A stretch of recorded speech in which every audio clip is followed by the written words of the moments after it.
Happy to be here, talking today about how to make plant process more sustainability with plant IT. So when we're talking about energy, it's nowadays a huge topic. Thinking about 10 years ago, for me personally, energy is a huge topic, but it was not the importance what we have today. So at my speech, I would like to highlight the points, how you introduce an energy management system, what kind of advantages it is.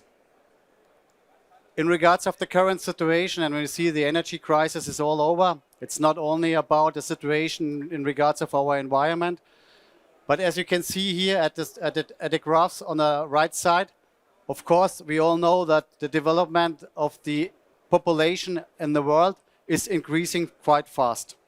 And more people means more energy consumption, and therefore it's a higher need of this energy. And on the other side, we know there's a global warming discussion. We see the impact already here at our world, and especially from Schneider Electric. It's